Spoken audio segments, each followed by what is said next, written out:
you love classic cars, then Donald loves you. Please make sure you subscribe to this channel and hit the bell icon to turn on your notifications, so that way you won't miss any of our widely varied video programs, including those with me and my friend Jay Leno. Also, follow us on Instagram at Audrain Auto Museum and Audrain Motorsport. Many of the cars in the Begovich collection are very low mileage, hardly used, very high performance cars. The car that I'm driving right now is one of those things, but not the other. This car proudly wears its 87,000 miles that it's covered since it was delivered new in April of 1970 to Joan Begovich, Nick Begovich's first wife, who passed away in 1987. This is the last car that Joan Begovich collected new, and she used this car as an everyday car. She was an educator, honored for her work with students in education by the county, and you can see in the photographs that we have of her with Nick, with the collection in the warehouse, in the 1974 Litton Data Industries magazine, that she clearly admired her husband's love for the cars.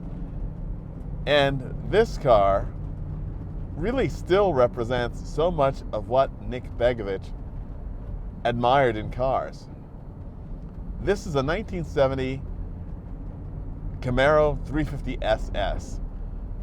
This is a 300 horsepower pony car.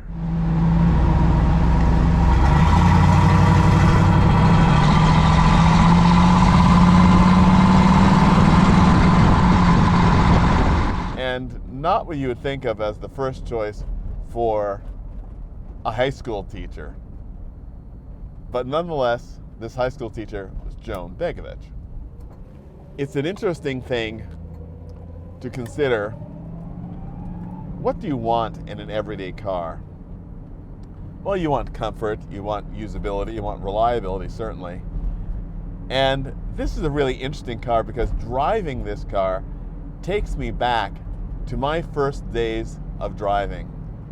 When I was growing up, this is the kind of car that I first was exposed to as a driver, a 1970s American car, and there is a great deal to be admired in these cars, and in this car in particular.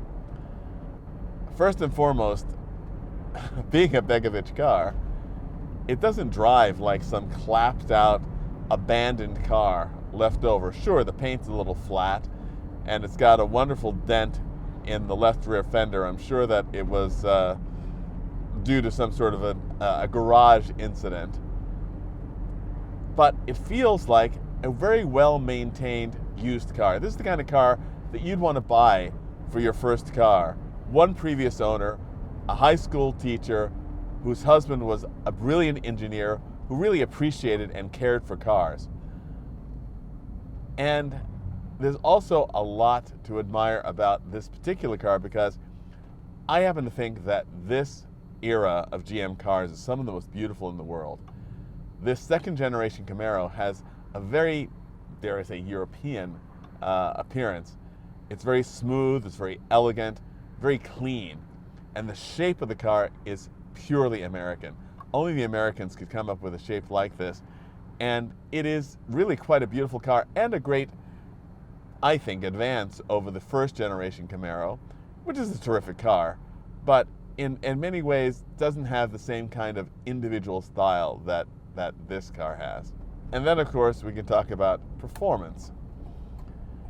There is something about the cars of this era, and it's an interesting thing that's in 1970, but, you know, the decades don't really end very neatly the way they do on the calendar.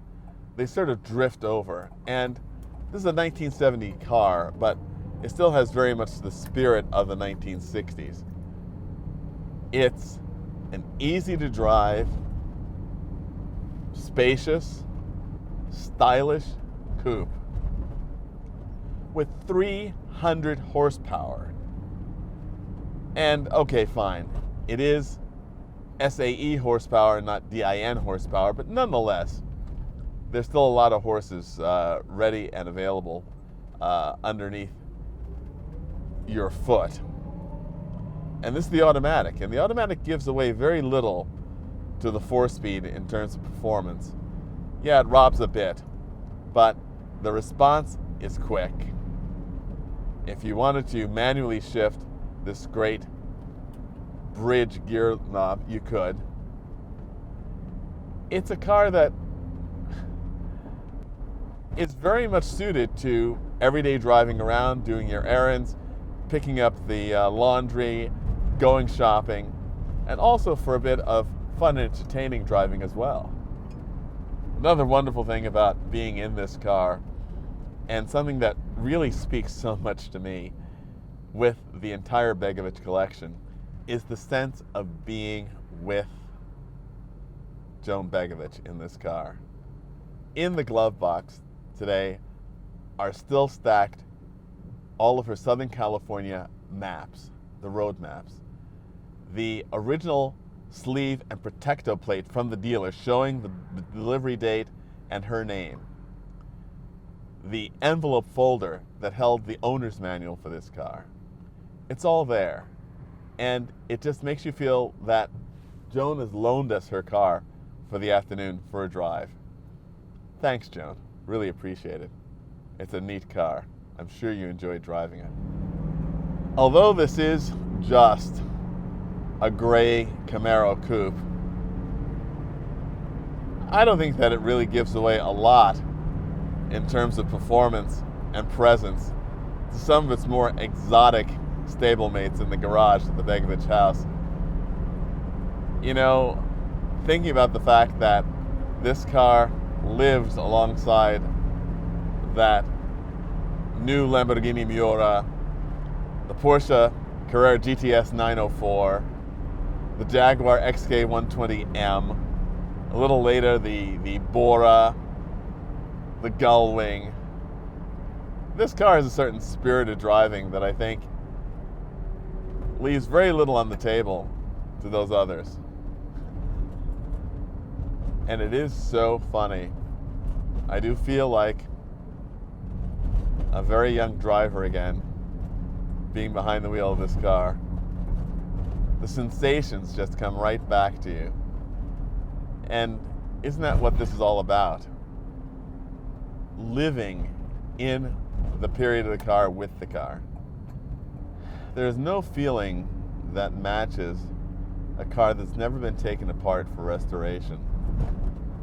It has an original quality, the quality of the builders and what they intended, that's very, very hard to match in a fully restored car, no matter how careful the restoration.